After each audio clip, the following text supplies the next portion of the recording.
publishers, and the entire book world. Get some interesting reviews, events, interviews, and latest updates from the book world. The channel's book club, inspiring you one page at a time.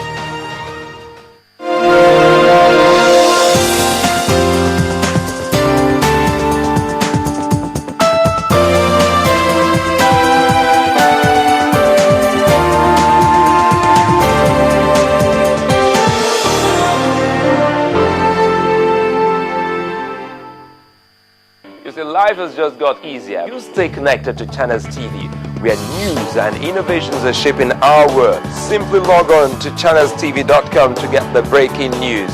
Browse the homepage according to what matters to you. Tap on the extended coverage of business, sports, politics, lifestyle, infotech, entertainment, health, world news, and lots more. Click on the live link and see the news in real time. Do you want to watch the latest video of the day? It's just a click away. Friend us on Facebook, YouTube, follow us on Twitter, Google+, participate in Channels TV poll, and share your comments. It's a website you can talk to. Your voice will be heard. ChannelsTV.com. The news at your fingertips. One city, 18 million people and counting.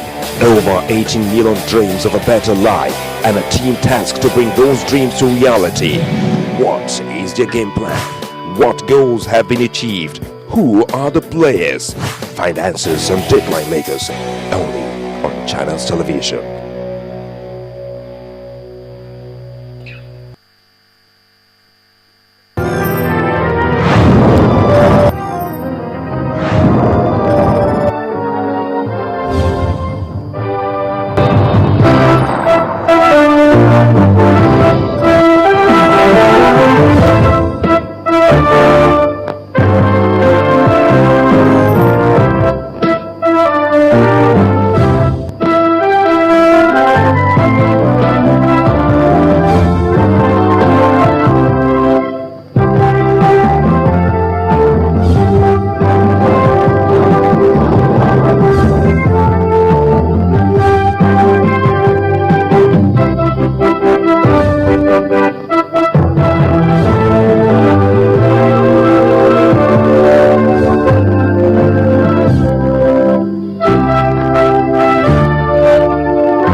Hello, welcome to News Track. I am Amarachi Ubani. And I'm Charles Aruka. Here are the stories we are tracking at this time.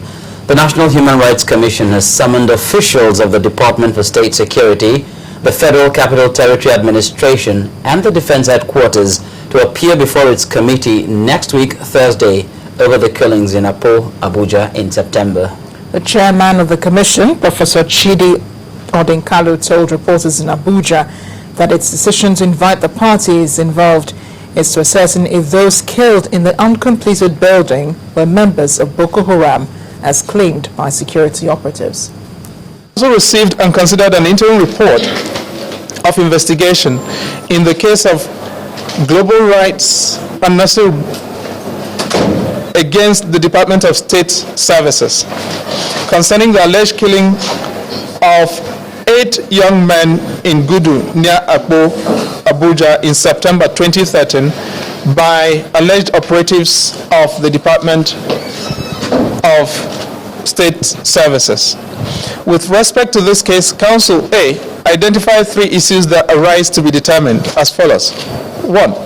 Whether the victims were indeed operatives of or assets of Boko Haram.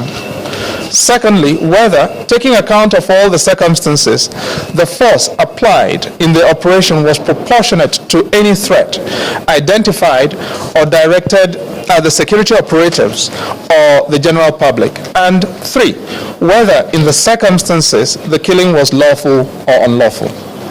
Given the nature of the issues raised by the complaint, Council, again of its own motion, directed that the Honorable Attorney General of the Federation be joined as a party. Well, from human rights to the voter registration, the chairman of the Independent National Electoral Commission, Professor Tahiru Jega, says the nation's voters register is not as bad as it is being made to appear by some political parties. Restating the Commission's resolve to further improve the register, Professor Jega noted that the document can compare favorably with any other on the continent. The ANEC boss was speaking during the Commission's 4th quarterly meeting with registered political parties in Abuja. Gentlemen, good morning. Let me use this opportunity to categorically affirm that while our register of voters is not perfect, it has requisite integrity and it compares favorably with any register of voters on our continent. It is certainly not as bad as some are strenuously trying to make it appear.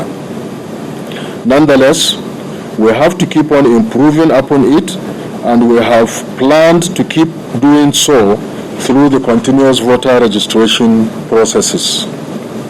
Our CVR program provides an opportunity for registering all those who have become 18 years old since the last registration. And it also provides an opportunity for all those with missing essential biometric details on the electronic register to be recaptured. INEC offered these opportunities to people in Anambra State in August preceding the governorship election. Regrettably, many did not utilize them. As we move towards 2015, we, that is all stakeholders, have a joint obligation to ensure that the CVR is utilized maximally to update and improve upon the register of voters. INEC Chairman Professor Tahiru Jega on voter registration. And more cheery news on the much talked about national dialogue. Well, President Goodluck Jonathan says the national dialogue will be completed well before the 2015 general elections. The president told the Igbo social political group, the Ohaneze Ndigbo, at State House today that his administration has no plans of interfering with the structure or the process. The Igbo Association commended the president for the initiative of setting up a committee on the national dialogue, which has made nationwide consultations, and details of its report is expected to be presented soon. Well, another matter of significant national importance here, giving financial autonomy to the judiciary, may be one of the main solutions to the growing decadence in the judicial sector. This is coming from the Chief Justice of Nigeria, Justice Mariam Aluma Mukhtar, at the All Nigerian Judges Conference in Abuja, where she explained that an independent judiciary is in the interest of the entire country. She asked for a constitutional provision for autonomy, especially at the state level. Legal practitioners at the top echelon at the biennial conference of all Nigerian judges convened for what might be referred to as stock-taking of the activities of the judiciary in the period. One of the topics on the agenda is the issue of financial independence of the judiciary, especially at the state level, and the resultant problem of industrial disharmony in the judiciary. The relevant provisions of the Constitution of the Federal Republic of Nigeria, 1999, as amended in this context, Section 12, subsection 3, Section 121, subsection 3 of the Constitution is specific. The section states, I quote, any amount standing to the credit of the judiciary in the Consolidated Revenue Fund of the state shall be paid directly for the heads of the courts concerned, unquote. Non-compliance with this provision is a negative of the oath of office, is a negation of the oath of office of governor of a state as contained in the service schedule to the Constitution of the Federal Republic of Nigeria. Some states, and even the federal judiciaries, have at one time or the other had their activities paralyzed due to industrial actions by the Judicial Staff Union of Nigeria, JUSTUN. Something must be done to stem this tide. The Attorney General charged